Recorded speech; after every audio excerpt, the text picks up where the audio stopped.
The topic title which was given is somewhat longish, as you've seen. It covers evolution of Indian spirituality, Sri Aurobindo's integral yoga, awakening of inner consciousness. So it's a very broad sweep. But what we will see is that all of this really is one single movement, a single idea. And I'll begin with what has been already the theme of our discussion so far. What makes India unique? When we look back at all of the ancient cultures and civilizations of the whole world, how many do you know? You've read in your school books of Egypt, Greece, Rome. Old, no, not ancient. French is not ancient. Chaldean, perhaps, or some Sumerian, Hebrew, Aztec. Where are they today? Mayans. Where are they today? Do the people living in those spaces even share those values of their ancestors? Is there anything remaining? Let's take Egypt. They don't even know how they built the pyramids. They can't even read their own original language. Where is the culture itself? It's gone. The civilization is no more present. The only civilization, ancient civilization, still alive, still thriving, is India. There is no other. We have gone through all kinds of difficulties. There have been the most extremes of invasions and destructive rules going back 1,000 years. We've been through the most diverse experiments and explorations of civilization, which sometimes seem to be so contradictory that one school of thought is almost as if against another, seemingly. And yet there is a cohesive, pervasive unity holding, upholding, carrying through this whole journey. In our own tradition, we go back in continuity of history, itihasa, but continuity of history at least 10,000 years. At least, and much more in fact, if you go by astronomical evidence. And yet, in Indian textbooks of history, you do not start with India as the most ancient civilization. You start with all those which have died, which are later than India, and which have finished sooner, and we do not speak about India itself. Isn't that strange? And it's intentional. It is intentional. It was designed to uproot us from this very sense of eternity, which is at the very roots of our civilization, which makes it therefore capable of surviving through all these changes. It is an eternal civilization because its dharma, the foundation of it is eternity. Sanatana dharma, an eternal foundation of dharma. So when we look at India, we need to go back to where this foundation came. When was it established and what is its essential character? How is it still present, if at all it is present? But if it was not, we wouldn't be alive still as a civilization. And we all traditions, all lineages, all philosophies, all subcultures in this continent trace back to the Veda. Whether it is 5,000 years ago or even 100 years ago, anything which has any value will say, I link back to my inspiration in the Veda. And what is it that we see in the Veda? And of course, your textbooks will say we can't understand it, they're babblings of an early humanity, etc. That's obviously not true. We wouldn't have valued it. The text of the Veda itself has survived through oral transmission without loss for so long. No other text in the whole history of humanity has survived like this. Why did we give it so much importance, even though it appears we don't seem to understand it? None of you have read the Veda, perhaps. Or if you have read it only in translation. Or if you have read it in Sanskrit and a very few, perhaps a few verses. And yet we all trace ourselves back in culture, in civilization, to the Veda, isn't it? So let's look back at what little we know of that past period through our stories. And in the stories you find every time that the kings had to train their youth, the next generation, who will be the princes, princesses to become kings and queens eventually, to train them, to prepare them for life, to rule an entire country. Where did they send them to? To the rishis. To the rishis. To the rishis and the ashrama of the rishi, house of the guru. Literally, the sense of the term ashrama is house of the guru, where you live with the guru and learn from him in life. Today, there's a whole big deal about training which is applied as distinct from theoretical training. But this distinction itself is artificial. Vocational training, we say. But there is no training which is not already vocational and already founded in its theory and all the way to its deepest essence. If you do not live it, it is not learnt. And so they learnt with the rishis. And what did they learn? So again, we look back at our stories. There is the great rishi's son who comes home and declares to his father, I'm master of, and he lists a whole range of skills. Let's look at other stories which, or even on a very practical level, what does a prince to be a future king need to learn? Economics, administration, polity, society, because he needs to understand his people and the trends and social change, isn't it? At the very least, aspects of sciences and arts at the very least. But a successful art-trained person is not cut off from his sciences, nor a scientist cut off from his arts. In fact, mastery of the arts has a list of 64 arts that you should have mastered, then you're master of the arts. Mastered, not just learnt, not just read about. How many arts do we know? If we are lucky in our childhood, in our education, we were exposed to a little bit of play of some musical instrument or some vocal singing, but it was set aside as not important. And if at all it survives in your life, it's more as a pastime. What is mastery of an art? And mastery of 64, which includes, by the way, not merely hand skills and eye skills, but includes also the art of understanding the language of birds. That could be taught, that was taught, and a master of that art would know, could communicate with nature and beings in nature. And this is separate from all the other training which you have had, which includes also the sciences. And of course, if he's a king, he has to fight. He's a warrior. The martial arts and sciences. Strategy of warfare on the ground level to lead an army, which includes mastery of how to train horses and ride horses and elephants and all the different kinds of ground level strategy of warfare. There's an entire book called Samarangana Sutradhara. Sutra, gathering of all the sutras relating to Samara, warfare.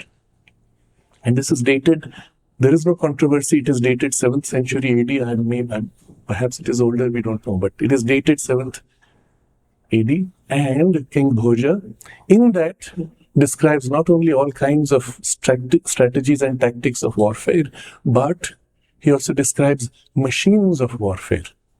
Among these is an elephant machine where the warriors are sitting inside what is like a tank and shooting arrows through holes. And the thing rolls into the middle of the battlefield and shoots all around. Tank warfare and strategies around tank warfare are a part of the training, as recently as this. And in that, there are 4 verses which describe flying machines, vimanas, as strategic devices in warfare, instruments of warfare, 7th century AD. And the mechanism by which the vimana is made to fly is described. Now, all of this, I'm not going into detail. What I'm sharing with you is more of a survey to give you a sense of what the rishis taught. And remember, you've gone to the house of the guru as a rishi, and he's teaching you from his living experience. What's the worth of the rishi's knowledge then? He's not merely philosopher, which also is included.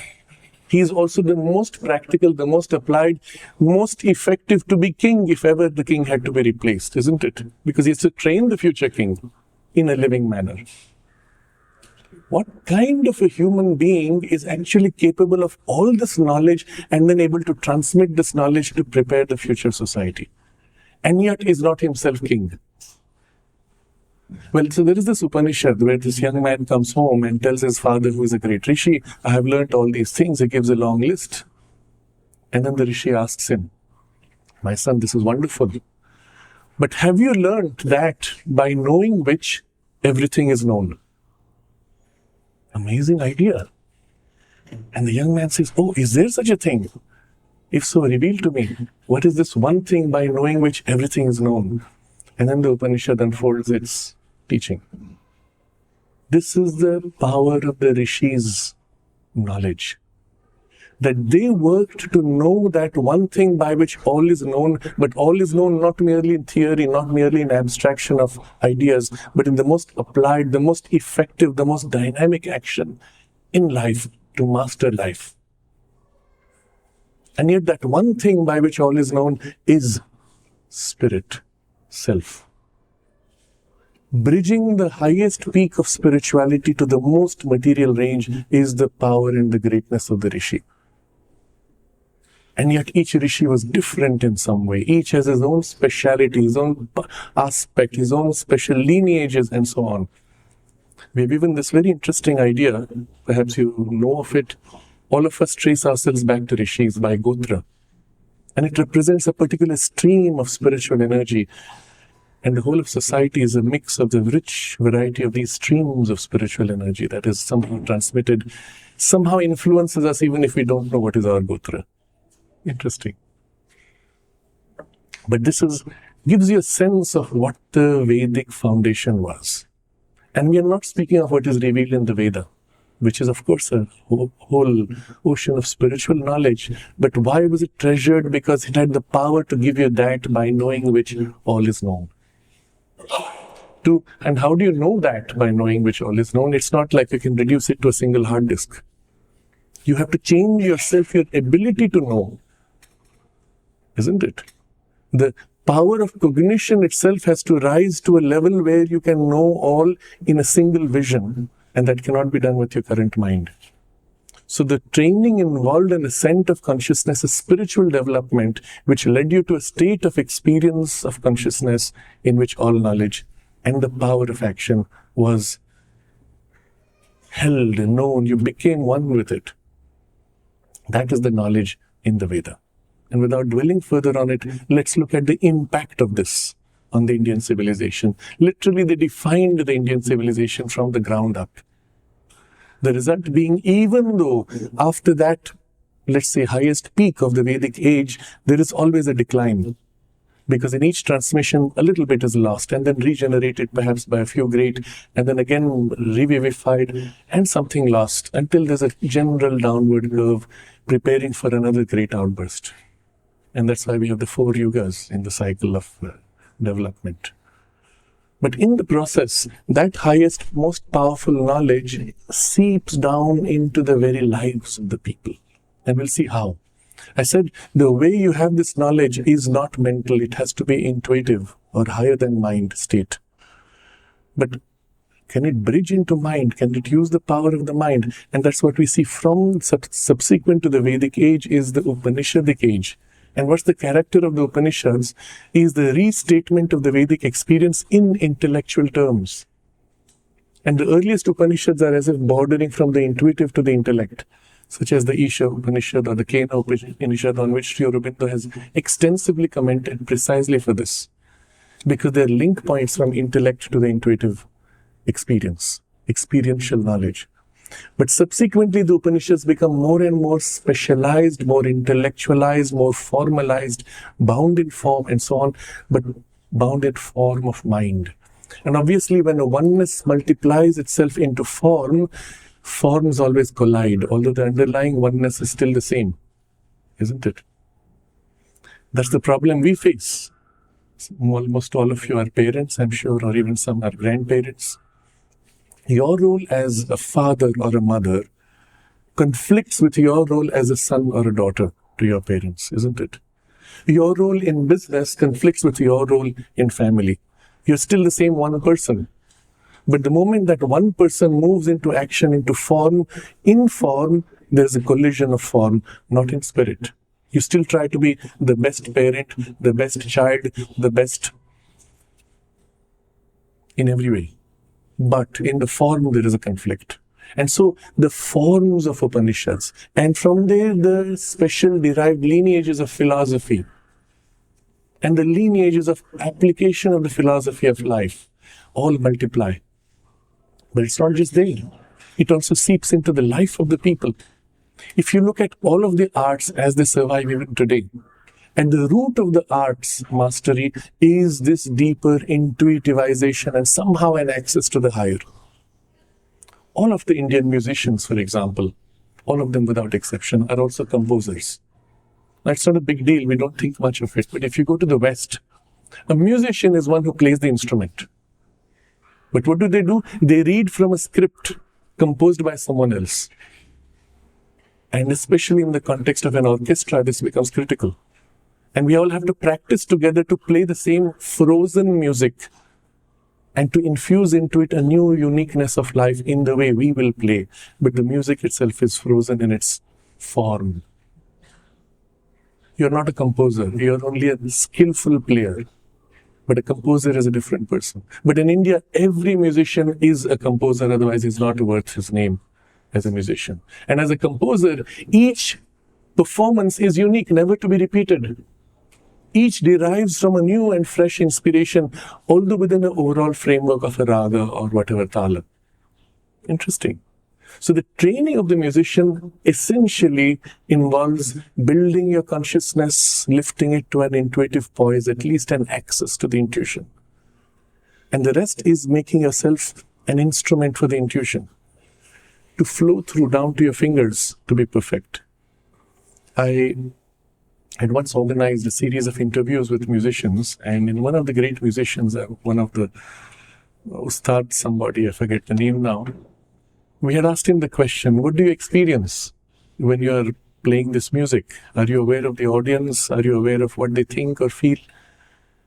And then he says in Hindi, he says, within me is God, within them is God, everywhere there is only God.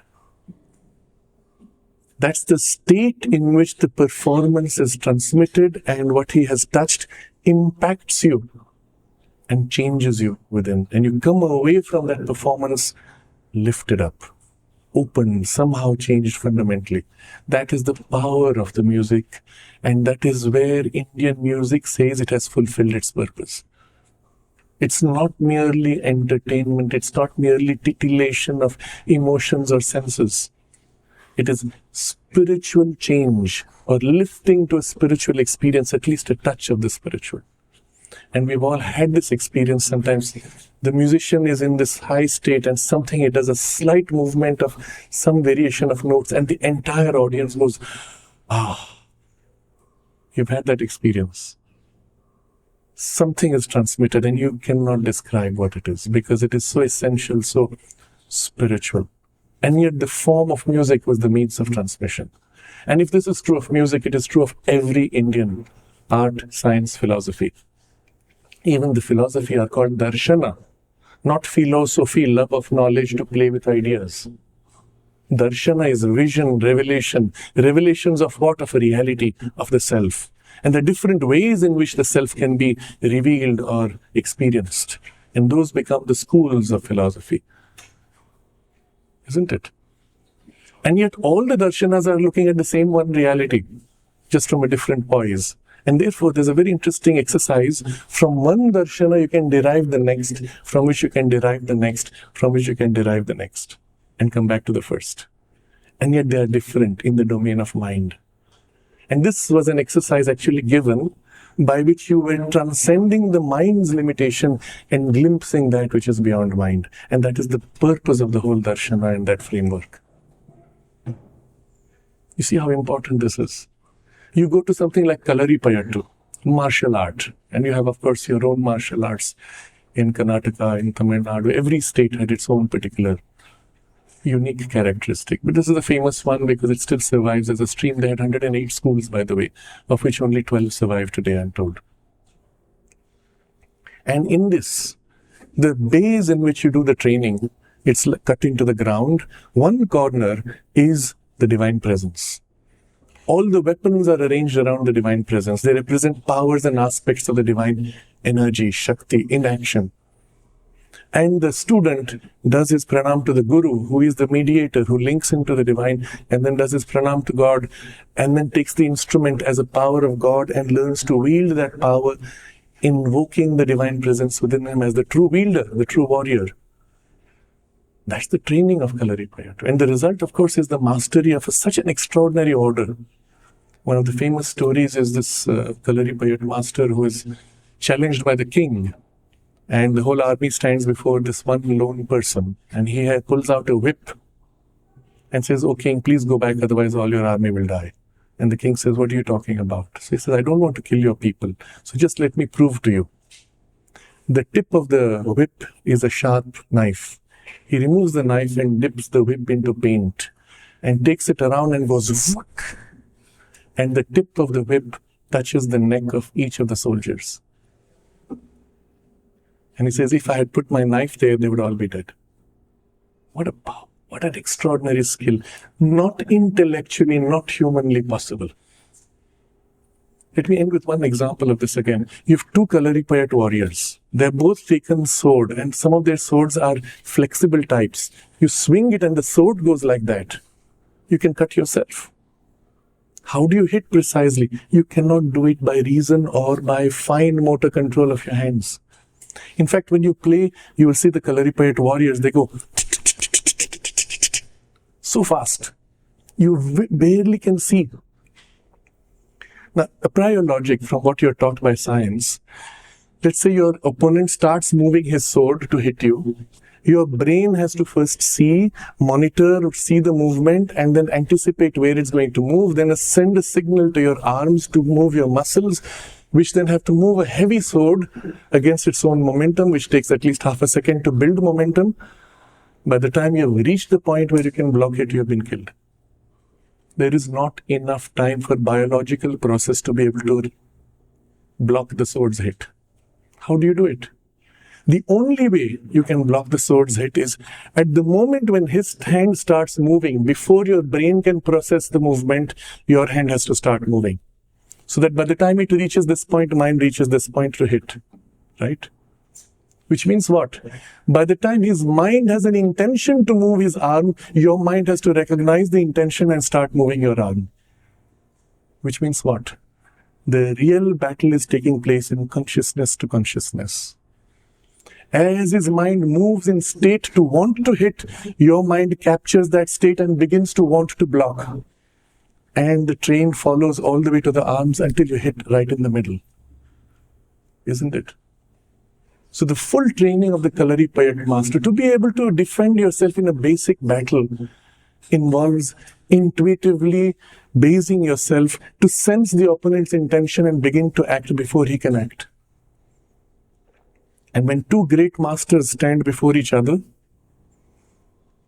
they look at each other and they know one man says, "I have already lost." Interesting. All of Indian arts, all of Indian traditions root themselves in a spiritual foundation and are a means for spiritual development and mastery through that gateway. With sculpture, you have this very beautiful story of a sculptor who stands before a rock and he looks at it for days together, and the villagers come and find him staring at the rock, and then he takes his chisel and starts carving. And at the end of a few weeks, there is this beautiful goddess that emerges from the rock. And the villagers have seen this whole thing happening over the weeks. And finally they marvel at this statue and they turn to the sculptor and say, "How did you know she was hiding inside?" And the sculptor says, "Because I saw her. Because I saw her." And that's the mastery of the sculptor. He has to have the spiritual vision of which the hands become a means of expression. So the basic approach of the Vedic experience of life and spirit was that spirit is the essence and the origin of all experience, of all reality, universe, life. And life, down to the most material physical life, is the means of expression of the spirit, means by which the spirit manifests itself.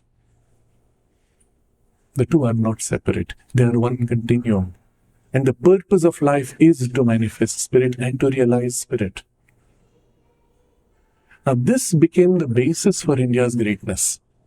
As you see, through the decades, through the centuries, through the millennia, this became the drive of the civilization. Glimpse a deeper reality, give it form and articulation. And the result was the most splendorous, the most creative, the most powerful, the most intelligent, the most skillful, the most courageous civilization in human history. And these are not exaggerations. Each of these words can be justified with a half an hour or 1 hour detailed exploration of why, how.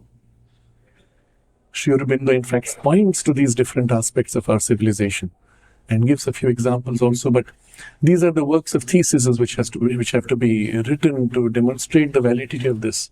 Compared to these, all other civilizations in the world in human history are only aspects representing specializations of the Indian spirit's infinite diversity. And because this underlying oneness is so strong, it could continue the most diverse explorations and not enter into any serious collision. Even in the lineages of darshanas, as recently as a few hundred years ago, while they still quarreled against each other, they all recognized these are darshanas and aspects of the self. They understood that, they knew it, and the greatest were those who experienced the oneness across darshanas. But now watch what happens. As this continues across millennia, the people seep into this. In the most ordinary activities of life, these values begin to fill in. It may have begun with the rishis, but now it soaks into the common man, who turns to the rishi as the ideal. They know they can never be like the rishi, but what the rishi has taught, they begin to apply, implement. They are lifted by the power of the rishi's experience. And so after the Upanishads, you have, let's say, the more popular forms in which these truths and principles were taught in what we call the Puranas. In the Puranic age, you have the same stories sometimes of the Vedic symbol, but now given a very populist form. Oh, Indra was afraid, Indra was jealous, Indra fought and got defeated. It's not the Vedic Indra anymore. This is a humanized, limited, exaggerated human being, let's say, or a powerful human being fighting, struggling with human problems. And yet, the same truth of the Veda is being taught through these stories. And when a child, and all of us have heard these stories, if you have not, then it's a great misfortune. But most of us here in this room are old enough or have grown up in sufficiently rural spaces that we have had the stories. The ones who don't have it are those who have grown into cities and have been cut off because of the education. But even if you have heard a few of the stories, you know how deeply they move you as a child. Stories of Prahlad or Dhruva, or stories from the Mahabharata. Inevitably, you will identify with one of the characters. Or you will recognize other people, oh, so-and-so is like that, so-and-so is like that. Why? Because they are archetypal. They're not merely incidental characters. They are as if a one divine potential trying to manifest in the human play, and each one takes on a significant aspect of the divine power. It's not by chance that the Pandavas are 5, as are your fingers 5, by the way. It may seem odd when I connect it to fingers, but ask yourself the simple question. Who are the parents of the Pandavas? They are all gods. Which gods? They are Vedic deities, but they are also the 5 elemental deities. 5 elements. And if you look at palmistry, where the 5 elements are mapped to your 5 fingers, and the whole basis of the science of mudra is the connecting of certain elements, isn't it? 5 Pandavas, 5 fingers, not by chance. It is the 5 elements which are the common feature. They are as if embodiments of the 5 elements. And Bhima is Pavanaputra. He has the vitality, the life force of Pavana, life energy, and can draw as if infinitely on life energy. He is the most powerful. You see? And so in this way, we find even historical events which are celebrated are not casual events, because we see behind the divinity working, playing out through human roles, a greater evolutionary struggle. And because these are archetypal, even if you don't understand with the surface mind, as you hear the stories, you imbibe the truth of it, and something inside you feels, lives, and is formed by it. Sri Aurobindo makes this extraordinary observation. He says that if you have not read the Mahabharata, you cannot really understand Indian culture. Why? Because it's one of those very defining events which has shaped the form even of modern Indian culture. To this day, when there's a great war, we will speak of, oh, they have their great, what's the name of the Ranabhumi? Kurukshetra going on there. Why? Because it's a part of our life. That's why when on television they began to broadcast a Ramayana or Mahabharata, you saw the whole country came to a standstill to watch that, to share in something which resonates so deeply that all else is forgotten. And there is your evidence that we are still a spiritual civilization. Even and in spite of all the educational efforts and all the invasions which tried to obliterate the spiritual foundation, even though you've never read the Veda, or perhaps the Upanishad, or even the Bhagavad Gita, still that spirituality is within you. There was a very interesting lecture I had attended maybe now 20 years ago. General B.C. Joshi, he had visited the Sri Aurobindo ashram, and there he said, he shared this, he said in some interview with national TV, he had said to them, I believe that in the very genes of every Indian is spirituality. Now this is a man, he said, and he himself said this, I have to fight the most extreme battles, where each of my soldiers, and whatever 3 million or 4 million soldiers, is willing to give up his life for the nation, as I am I. And what is it that I see in my people? And he says this spirituality in the very genes of the people. I do not think you will find any other army in the world today where the head of the army declares that the genes of my soldiers is spirituality. And there's something very fundamentally different in even our soldiers. As you know, even in the very practical way, you know, when all these countries send their soldiers to the UN peacekeeping forces and such things, always the Indian soldiers are celebrated by the people that they have served. All others come back with stories of rape and abuse and all kinds of stories of misuse of the power of the soldiers. Indian soldiers are garlanded and always revered when they leave after a peacekeeping mission. There's something different.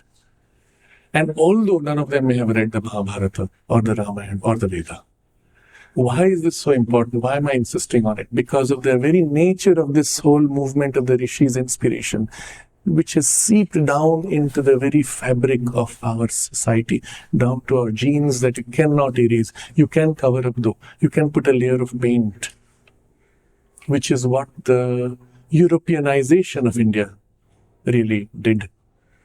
And because there was a truth to it, and the truth was somewhere along the way, there was a problem. We turned away from the Vedic spirituality, and we needed the collision with European values to bring us back to the correction.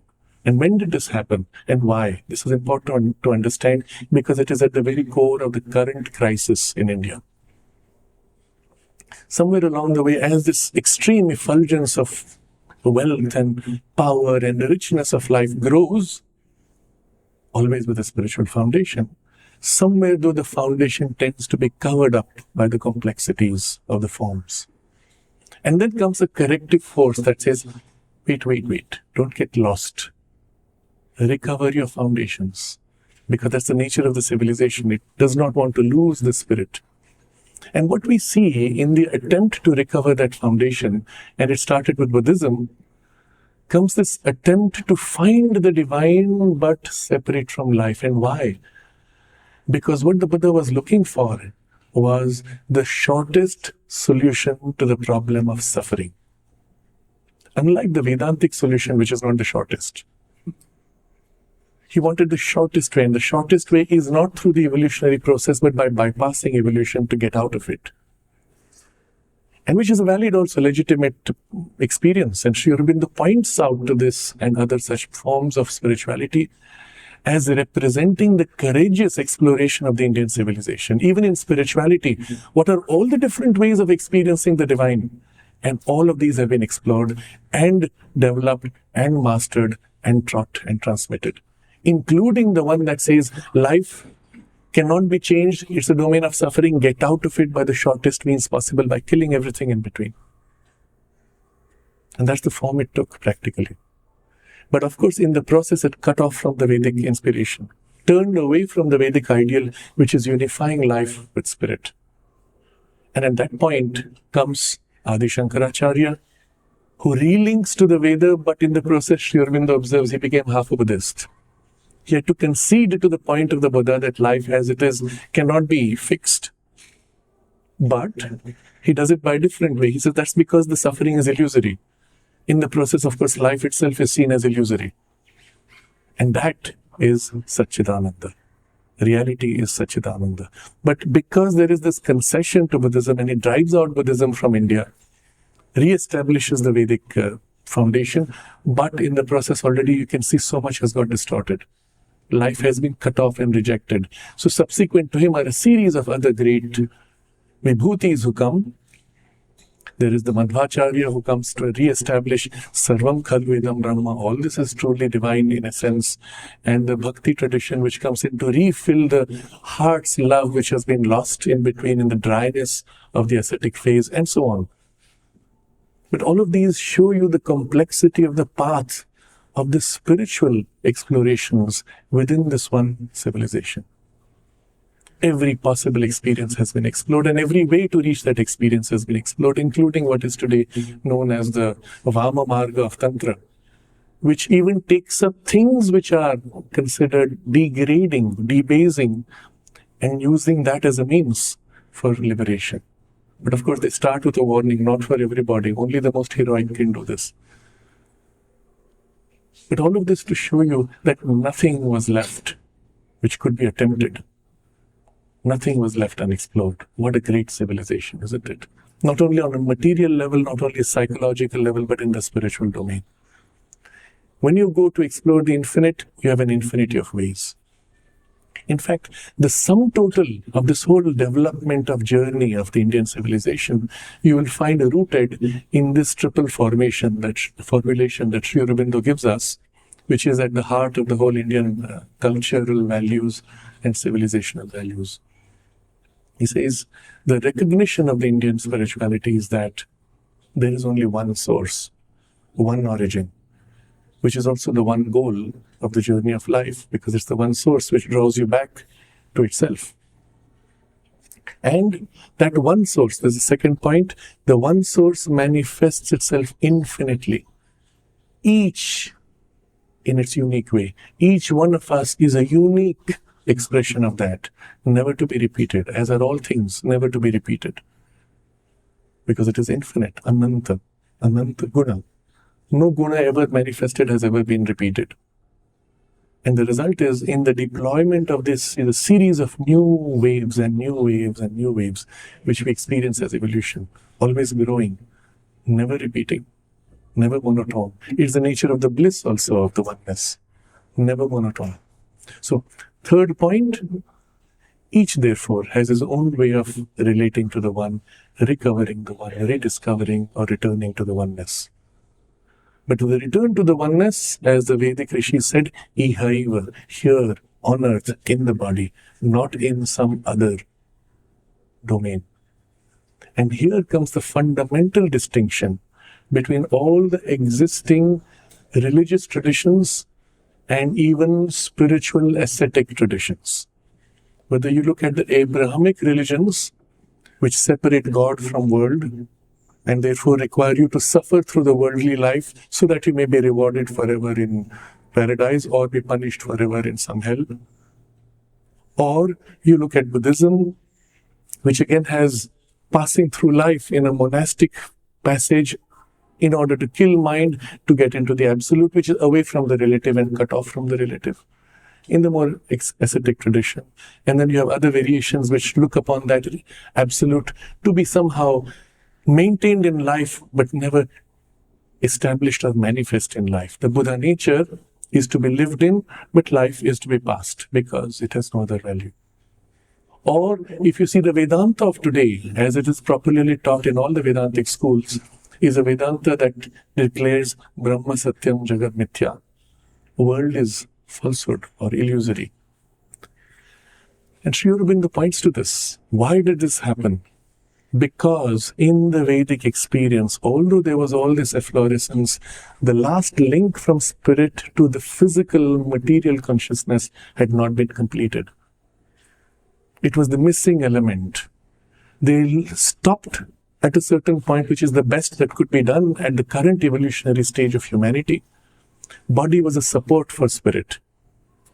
But this last bridge is what Sri Aurobindo highlights. Body also is an instrument and power of spirit. Matter is an instrument and power of spirit and is intended to be transformed and divinized, as are all other levels. If not for this correction, you would have to abandon matter and say, sorry, suffering, illusory, whatever reason you give for it.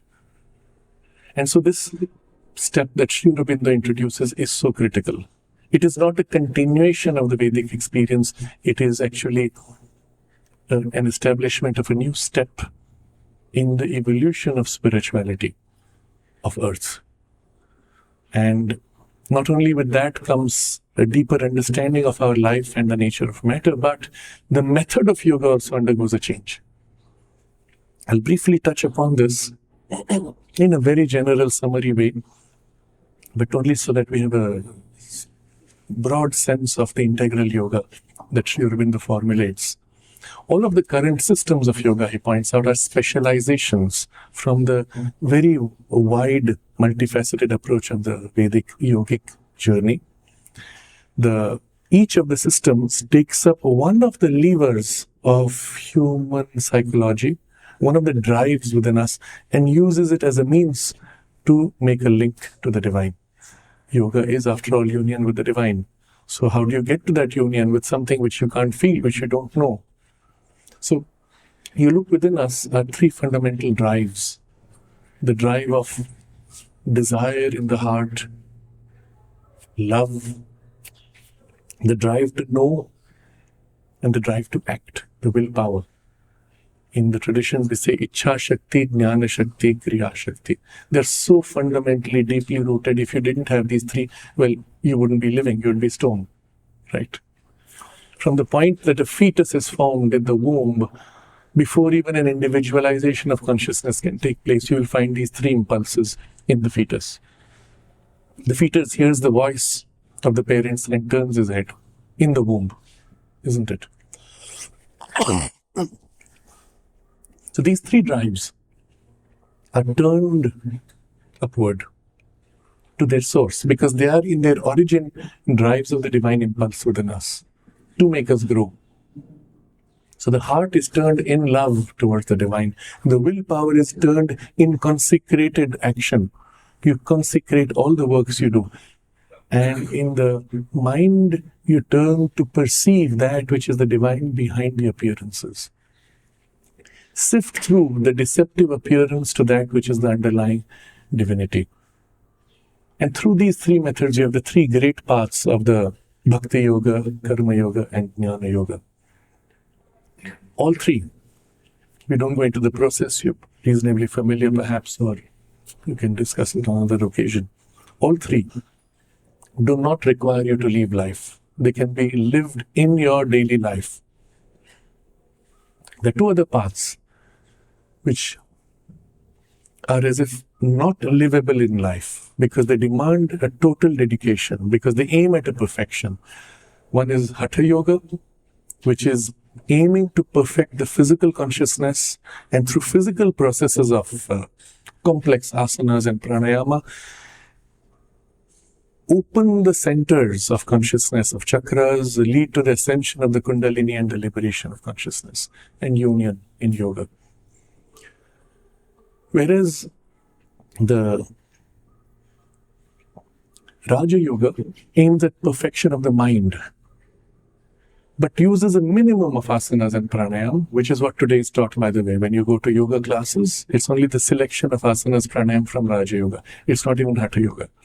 Those are generally taught. They are used as a base by which the consciousness is sufficiently disentangled from the body so that it can enter in concentration by an inward meditative process to unite with the divine in samadhi. All five, you will see, fundamentally do not require you to abandon life. That is, they can be practiced in the body. They are meant to experience and realize the divine in the body. But these last two cannot be practiced in conventional life because they require too much dedication. All five systems depend on your strength, your capacity, your effort. And you know how good your effort is? Look at your last New Year resolution. It's barely 2 months. How long did you survive? A few days, a few weeks if you're lucky. We don't have the willpower to persist. We do not have the intelligence or the competence to understand complexities of the challenges before us. We do not have the persistence. We do not have the power of concentration. We are fundamentally incapable of persisting, and only the best can really do it. So is there any way for us? Is there any hope? And so Sri Aurobindo points out to one more system of yoga, which is the sixth one, which does not depend on your capacity, interestingly. It depends on the divine energy to do the yoga. And so you are able to do it, even though you don't have the capacity. And this specialized system is called Tantra. Tantra, not in the Western use of the word, which is Kama Sutra, and that has nothing to do with Tantra. Tantra, as it is used in the Indian system as worship of the Divine Mother. As you know, people who do worship of the Sri Yantra is a tantric system, the worship of the Divine Mother. How is this different? After all, you're worshipping the divine. There's a fundamental difference. The divine that you aim to realize is a consciousness in its very essence beyond form. How do you get to something beyond form? Through form processes. You can't. Any process in form will only bind you in form, isn't it?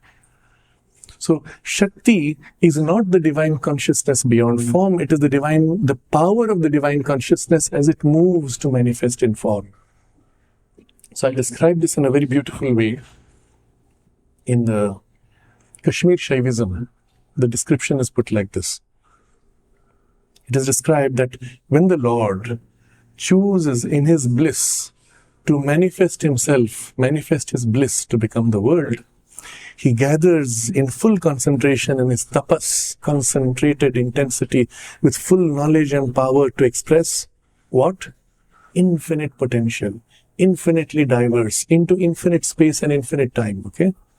So he's gathered, ready to burst out into this manifestation.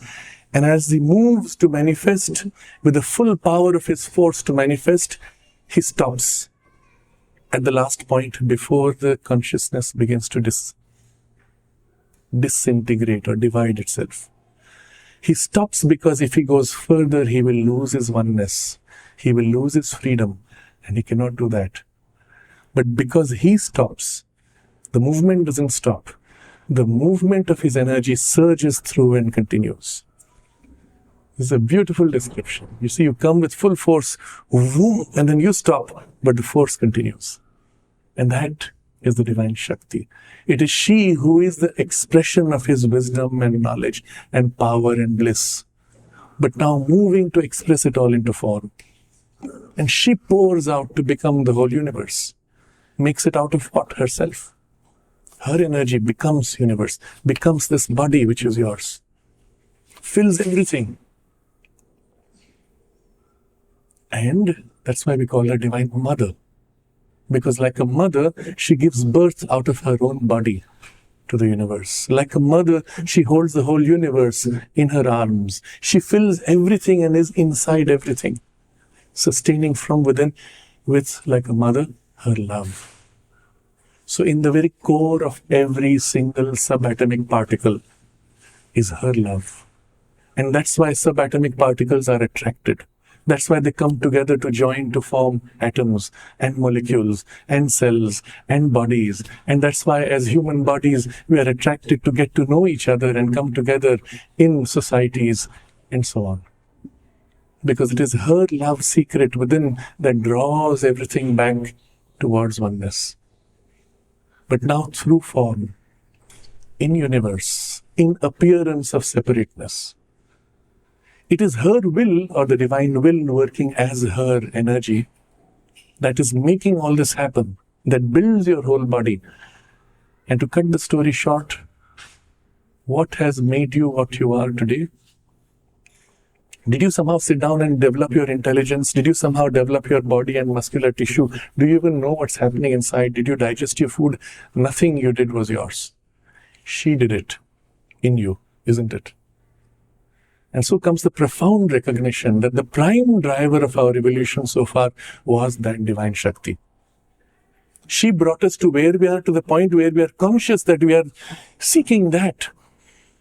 And so who is the most powerfully effective to take us to our goal? Not us, she. If we can put ourselves in her hands, she can do. She can complete what she has begun, with one difference. While earlier the drive of her evolution was against the enormous resistance and inertia of matter. And so 1,000,000 years to make one small step of evolution. Now when we are conscious, we can say, Divine Mother, here I am. I give myself to you, lift me. And now she can do the same thing in a single year, what would take 1,000,000 years normally. And I'm not exaggerating.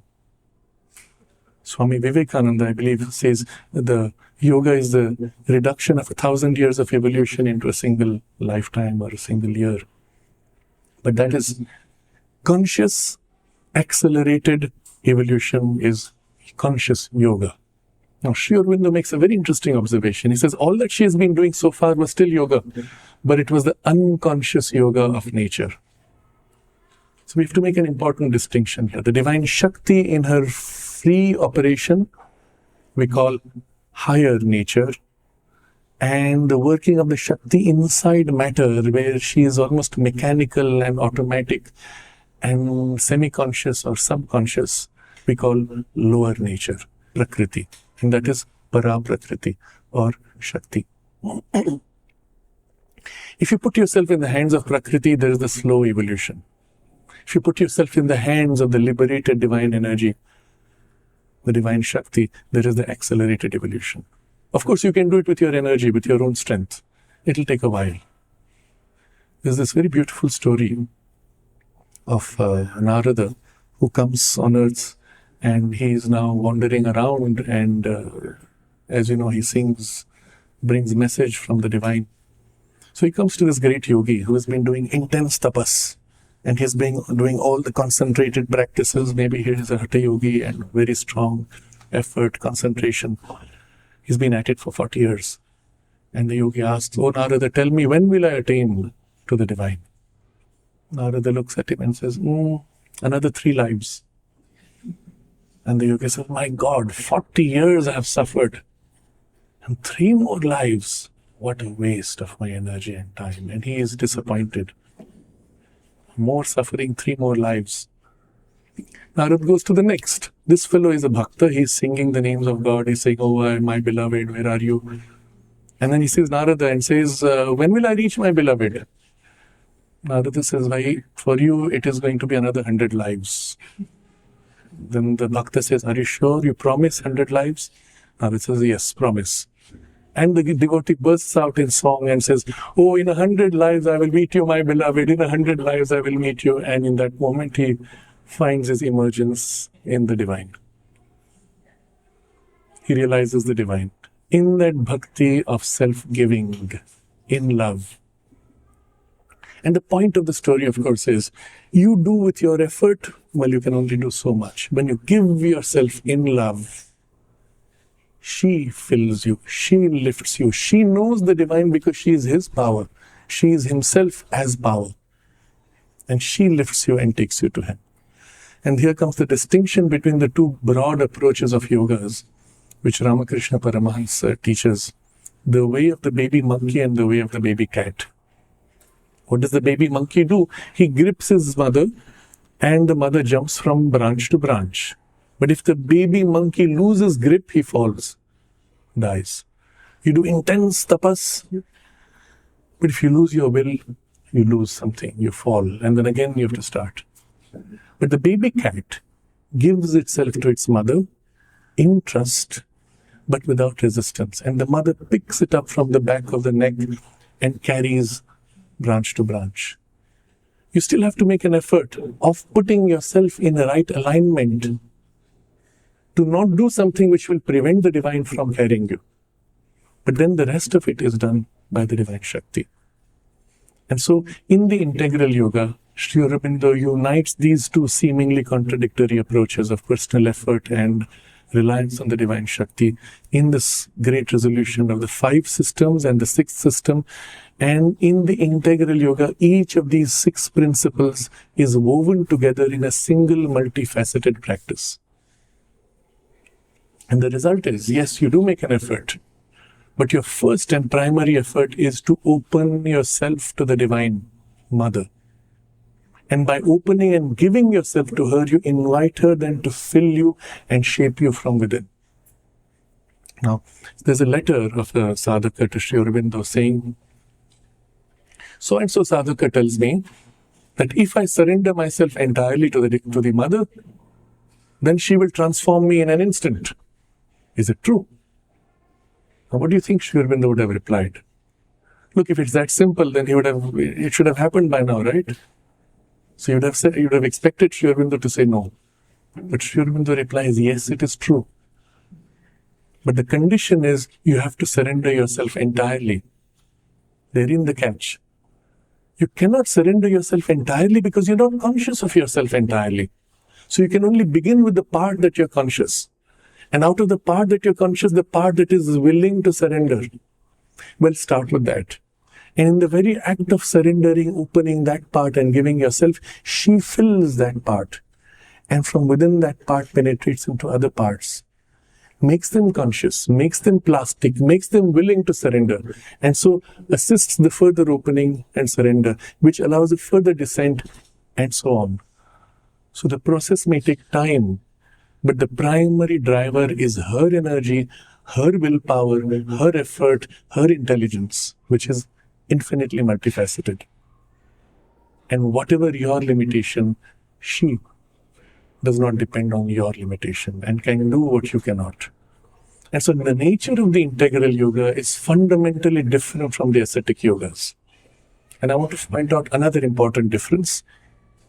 That is, in the ascetic yogas, the method was to get out of this, to get into that transcendent, absolute, higher, divine consciousness, beyond form. But for that, everything which is in form, everything which makes my body, my desires, my emotions, my mind, everything is a limitation and a trap, isn't it? So the primary processes of the ascetic way, kill your desires, kill your instincts, kill your mind.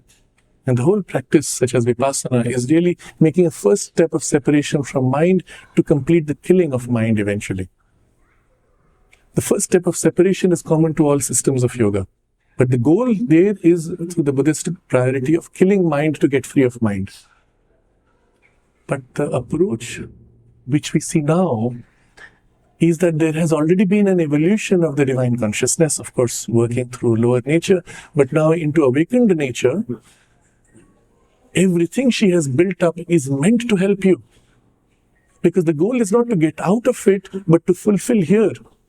And everything given to you is one of the means for fulfillment, one of the tools, powers of the divine, organized in you for a future fulfillment.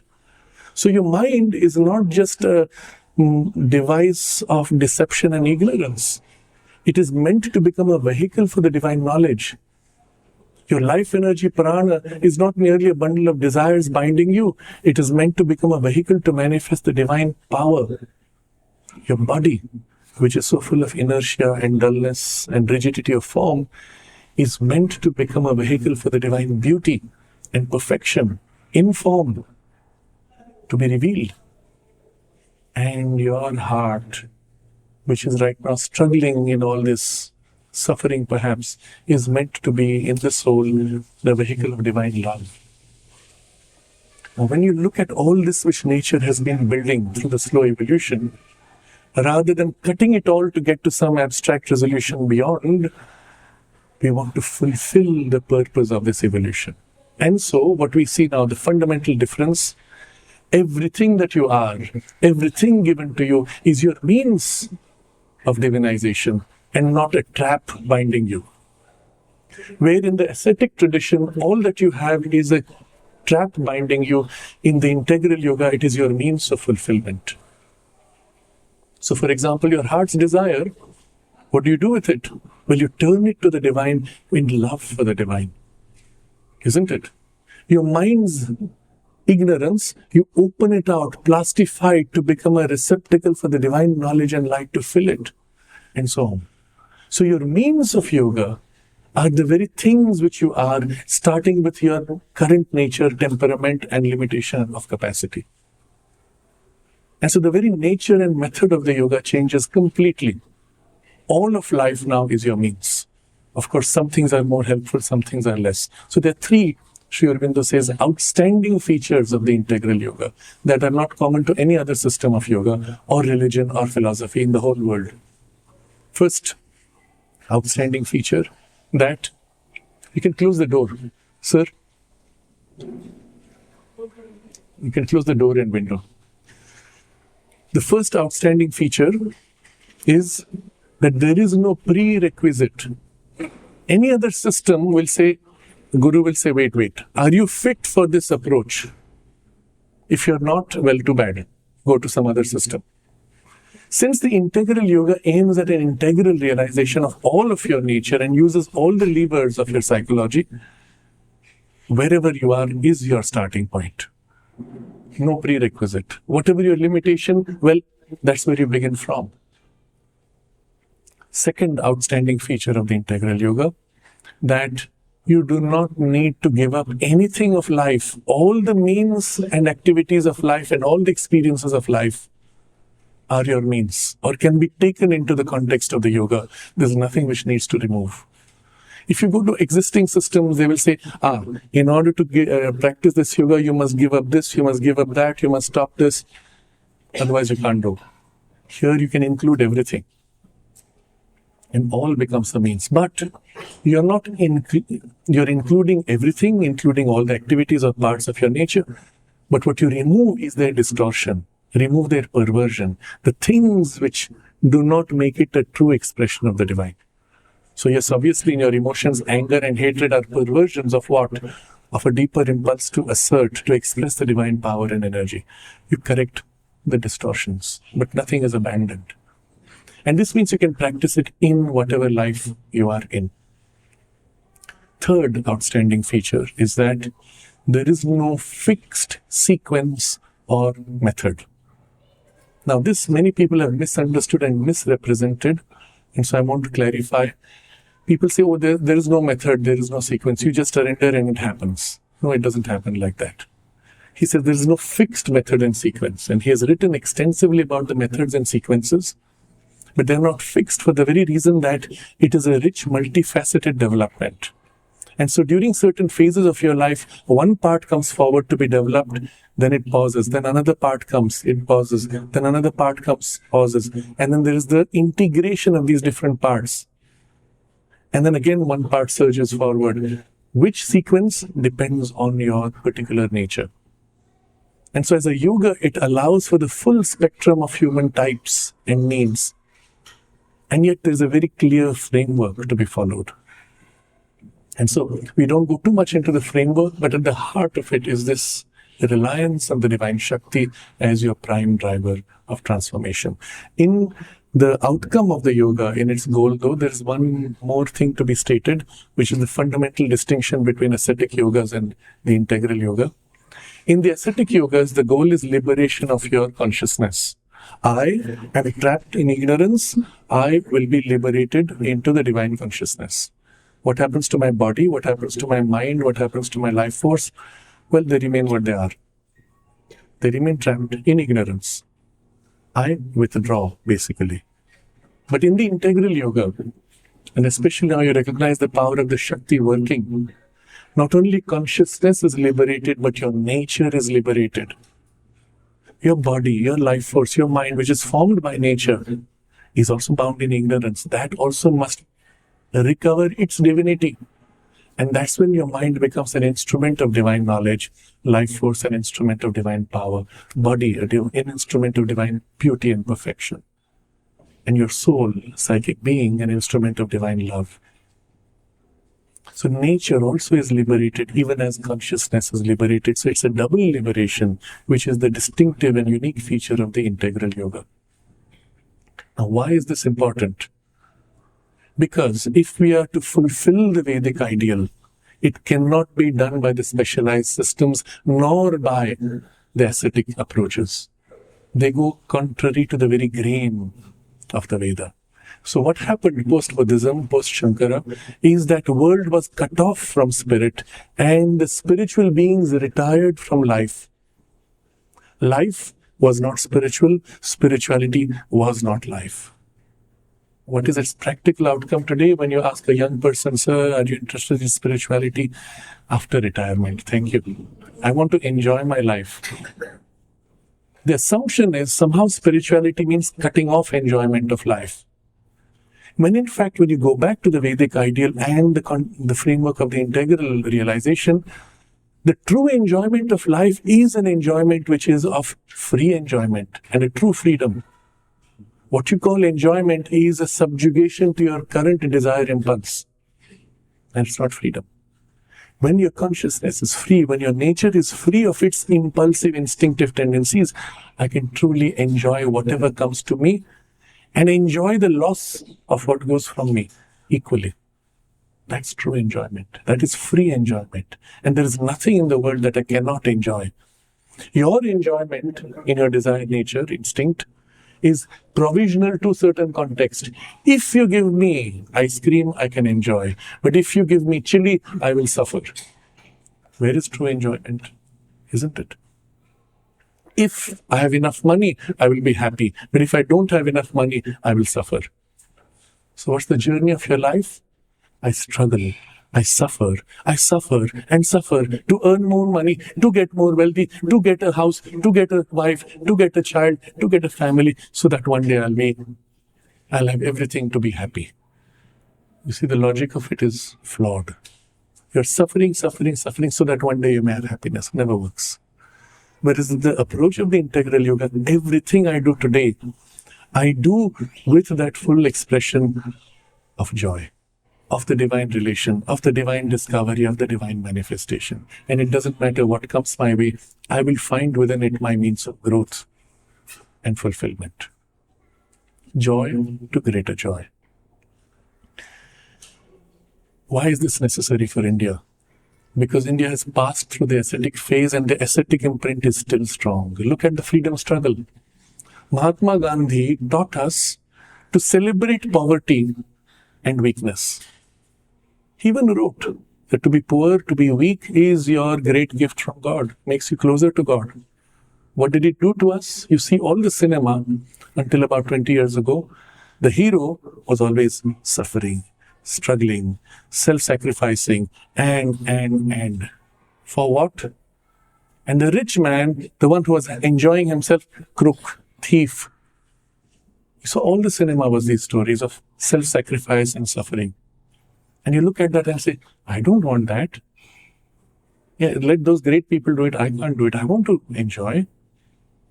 And what you see, somewhere about 20 years ago, the cinema burst through that and suddenly began to have indulgence, which is the other extreme. I want to indulge and satisfy my desires. Where does it go? Of course, that fails also.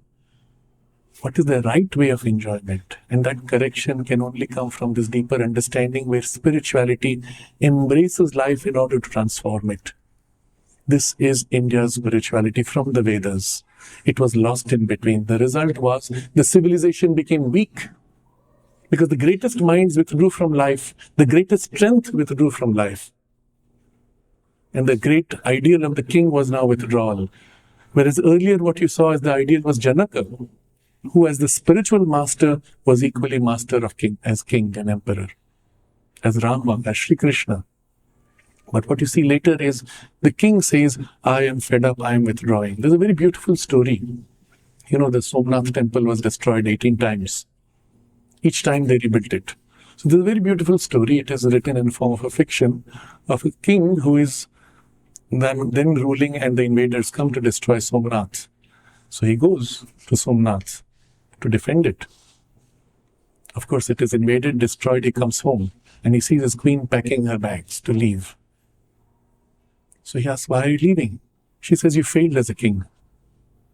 "What? How can you say that? I went to defend." She said, "How did you defend?"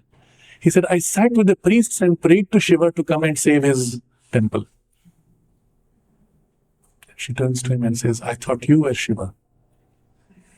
You see the message. The role of the king was to represent the power of the divine of Dharma, to protect Dharma. But when the king now becomes a monk and a mendicant, he has failed.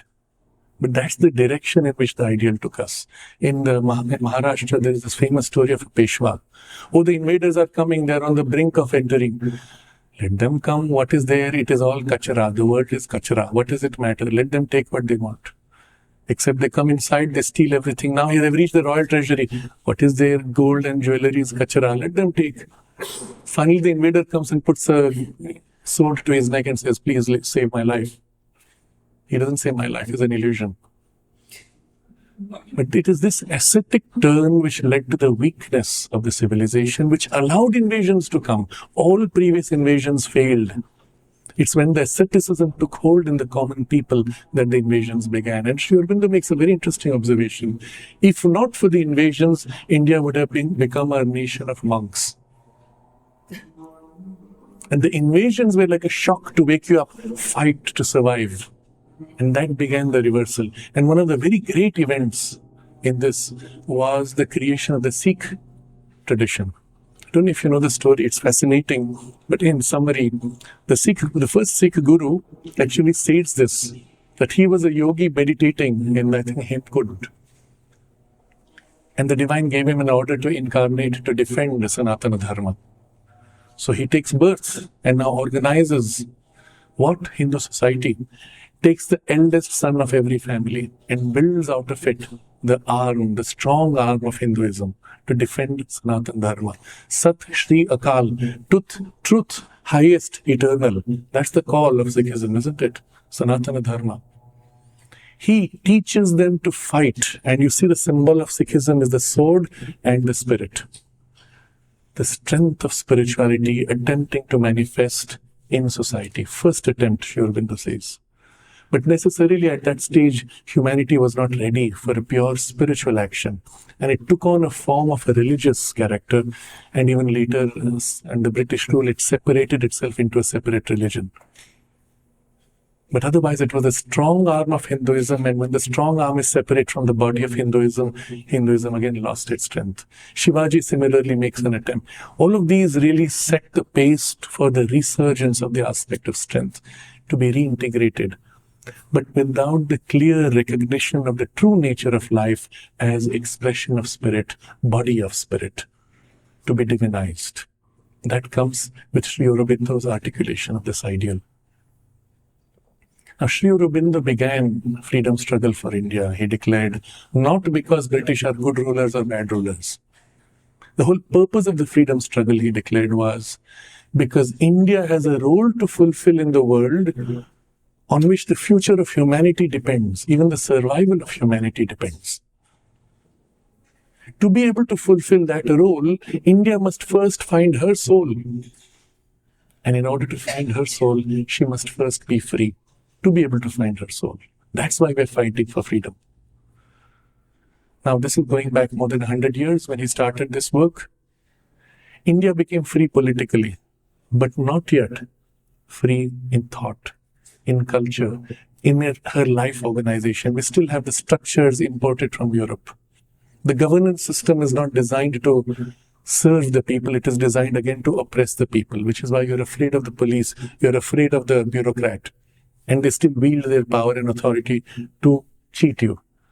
Because the system is lopsided. We kept the same system, the same judiciary which has failed us, the same economic way of thinking which has failed us, by which the units of villages are still breaking down and cities are becoming massive, unbalanced, I will say, tumors on our nation. All of this has to be undone or rebuilt, so to say, on our own deeper foundations. Sri Aurobindo wrote in 1910, and he's seeing with his vision at that point. He says, it is becoming increasingly clear that India will have to pass through the experiment of parliamentary democracy simply to realize that it is not suited for us. Wow, what a statement. What a suffering. 110 years have passed when he wrote that. Experiment of parliamentary democracy. Why? He explains. Because in parliamentary democracy, there's this indirect election. Let's say 1984. Overwhelmingly, everybody voted for Rajiv Gandhi because they saw him as uncorrupt, outside the political corruption. But how do you vote for him? You vote for his local party representative who you know is corrupt. So willingly you vote for all the same corrupt people to get back to parliament, hoping they will vote for the man that you are voting for. Doesn't fit. Your mindset of thinking and the system doesn't fit. Sri Aurobindo quotes Napoleon to say that parliamentary democracy has worked only in England, which is a nation of shopkeepers. But for India, we need a presidential model where we vote for one person we trust, who then, independent of party affiliation, can select his best team to do what is best for India. And then at the grassroots, again, we have a system of governance which is so disconnected from the people. So if you have your gutter which is blocked, you have to go down up 3 levels of the chain to a person who's too busy to meet you, so that he can give an order. So there's a story, and it was taking little time, but it's amusing. There's a story of, in Assam, in a local school, there was an electrical short circuit and it caught fire. So the watchman rushed to inform the principal informed the trustee informed the local tahsildar, who informed this, and it went all the way to Delhi. Finally, it came to the desk of Prime Minister. Prime Minister gave an order, put out the fire, and it went down the chain. By the time it reached, 5 years had passed. But that's the reality. For local problems and local solutions with the people living right next to you is the only way. A panchayat framework at the grassroots. So presidential model at the top, panchayat framework at the grassroots. And Sri Aurobindo says some mechanism to link the two. And he says it doesn't matter how, as long as it is a product of the Indian genius suitable for the Indian need. Very simple. Will we come to that? Inevitably. A broken system cannot last. When will it happen? Depends on us. We can continue to suffer, or we can wake up and say, no, we have to change. But this change must begin by this deeper recognition of who we are and what is the ideal of our civilization, which, as we've seen, we still live even if we have not read anything. If you turn deeper within your heart and feel what is right, the power of the dharma, the teaching of the Veda is already seated within you to lead you to do the right thing. The true Veda is not that which is written in the book, it is the divine revelation within your heart, isn't it? And this is the only civilization which says this. No other says this. And this is the only civilization which has lived it for at least 10,000 years. And so you have it, even if you have done nothing for it. What's the step forward now? Each one of us has to begin to introspect, to become conscious of this Veda within us and its guidance. In every decision you take in your life, pause. Become quiet, because only in silence can you receive its guidance. Turn deep within, as deep as you can. Wait for that intimation, and often in a very gentle nudge, you will feel what is right. That will be your dharma. That is the divine will within you, nudging, showing, pushing, guiding you. Where earlier the will had to work through so many layers, using even your desire impulses and your foolishness and superficialities to nudge you, but in a zigzag manner, your path now becomes more and more direct and straight. And in the Veda, by the way, this is one of the verses invoking Agni to say, "O Agni, lead us away from the crooked paths to the straight path." That is the transition from the unconscious yoga of nature to the conscious yoga of the divine. And so you see how these three things unite smoothly. The title which was given to us, evolution of Indian spirituality, you see how it has come all the way down to the most material part of us. Sri Aurobindo's integral yoga, which draws all the different threads of specialized systems to form a unified, integrated, practical practice available to each one of us to accelerate this evolution a millionfold. And the awakening of our inner consciousness as our starting point and guidance in life for the rebuilding of India, for this resurgence and the awakening of the Indian Shakti. And we conclude with one small observation, which is again a very practical one. From the beginning, and even in the Vedic tradition, there is in the famous Purusha, in the Devi Suktam, it is said, Aham Rashtri Sangamani, I am the divine Shakti of the nation. That divine mother embodies herself not only in the whole cosmos as the cosmos, not only in the whole earth as the Vasudha, the beloved of Vishnu, but within the earth in this special space that we call India, that is Bharat Mata. And as the divine mother, she is also Mother India. And the most practical way you can serve her in your form of life is to serve Mother India. But she is not only Mother India outside, she is equally Divine Mother within us. And Sri Aurobindo says there are two great mantras given for India's freedom. The first mantra is Vande Mataram, of which Rishi Bankim Chandra was the Rishi. The second mantra, he says, is still held back to be revealed later because India is not yet ready. That mantra, I'm told, was, he pointed out later, was from the Bhagavad Gita, Sarva Dharman Parityajya Mam Ekam Sharanam Praja. Abandon all superficial and secondary and tertiary dharmas to stay immersed in me. That is the highest dharma.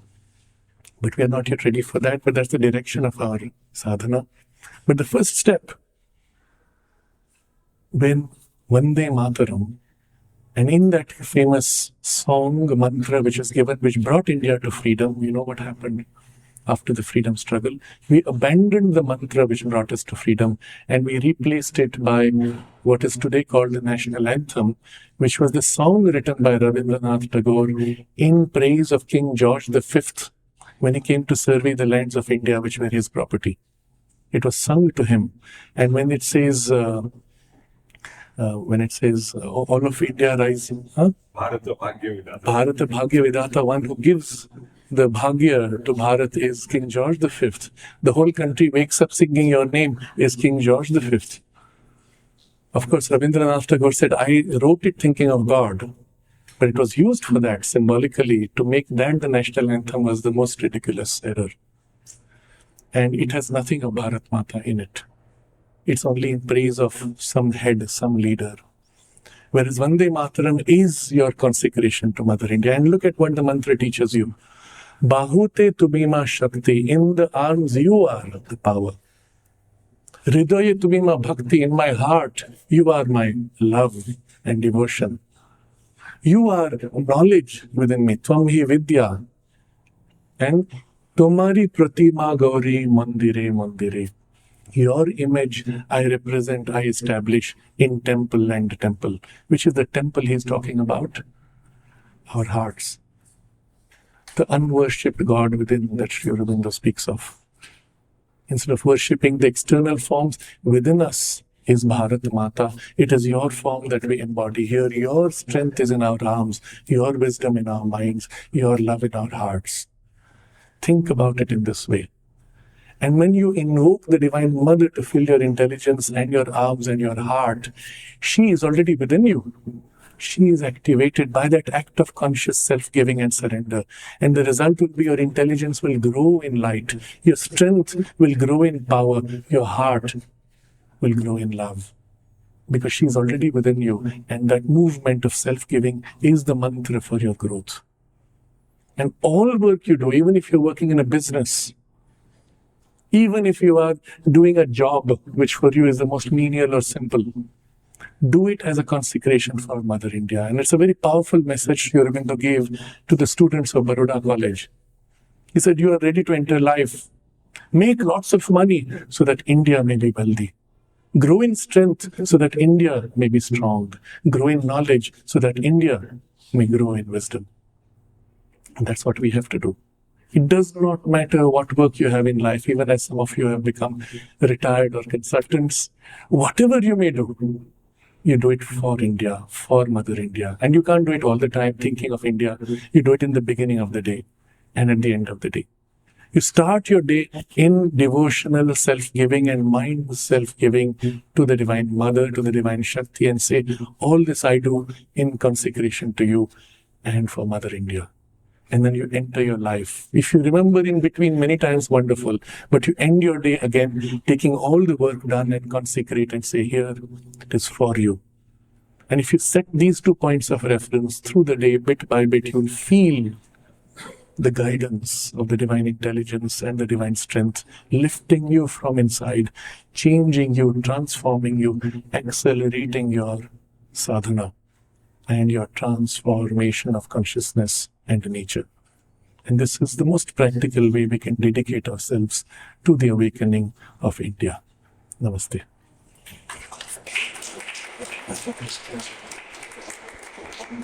There is one more, maybe I can call it a song written by Sraddhalu himself, in which again he works Mother India as a divine Shakti, which is hymn with Durga. Tomorrow, which is Durga's Stotra, which is very beautiful, which tells us what it is to be a true Indian. We'll start tomorrow with that Stotra. Do we have time for questions or we close? Yes, no. Okay. Even if for 5 minutes, we are, we have other sessions. So, at least 5 minutes. If somebody has some questions, please. Shraddha is one more talk is there in the evening, but that we are a different subject. Yes.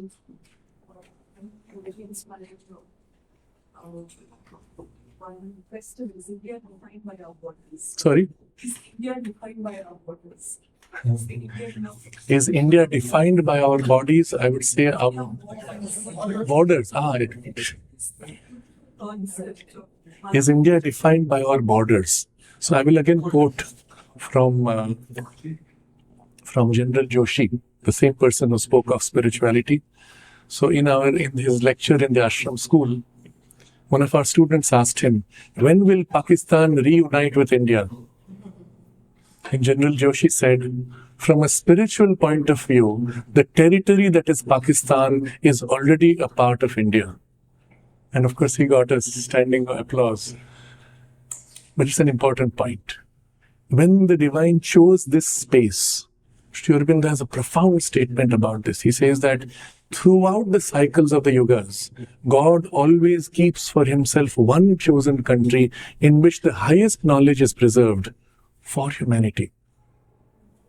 And that country, at least in this Chatur Yuga, is India.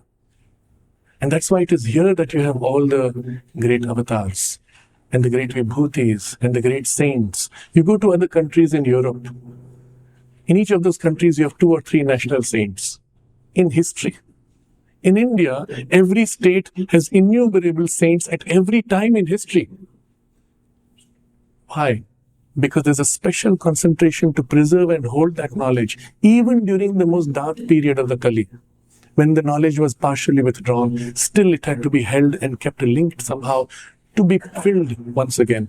And then he says, when the divine chooses to lift humanity, he pours his knowledge and light into India and then through India upon the world. That's why India has this role. And the physical borders of India perhaps are not in themselves too critical, but the spiritual space that fills those borders is what is more important. And yes, therefore, the partition of India into Pakistan, Bangladesh, etc., was a falsehood and severely damaged India's capacity to fulfill her work. And that's why Sri Aurobindo insisted that India has to be reunited, and the mechanism the mother described would be through a framework of a local federation, of which you see SARC as the first base. But this is a necessary step for India to be effective in the world. The body, if you cut off an arm, the arm does not become a body, but the body loses an instrument of action. So if you look at the map of India, we don't have it here, but you will see the United map. Is it somewhere here in the complex? Do you have the United map? Well, you've all seen it perhaps, but it will be worth it if you take a look of the United map of India, which is including all the SAARC countries, and the one which Mother drew personally in the playground map after India's partition. And she had all the children march in front of the map to take the salute, where she stood personally, incarnating Divine Mother, Mother India in her body. And as we did the salute, that's who we were doing salute to in our growing bodies. You see the importance of that symbol. So when there was the attack at that time from Pakistan, first big war that took place, Mother was asked what will happen. So she pointed to the map and said, look, on the right you have Durga's lion. You see the map, the mouth open. On the left you have Lakshmi's elephant. You see that whole arm going all the way down to Malaysia, Singapore. And this, India is being protected. So, yes, there is a divine power that is constantly working to protect, but a necessary part of that action of India's work in the future requires this reintegration and reunion. Yes, to the lines of integral education. Yes. Well, is designed. Yes, the framework of integral education I will touch upon in the evening session, where we will look at a broader picture of India's role in the world. But it will go back to this. Can an educational framework be formulated which allows for this civilizational values to be the prime driver of your educational objectives and methodology? For unification. Yes. So shall we start it doing here? I would request you, as a practice, it will be useful after this, before we disperse, we take a few moments to concentrate, center ourselves in silence, absorb the meditation on the Divine Mother and the Mother India that we have had for the last few minutes.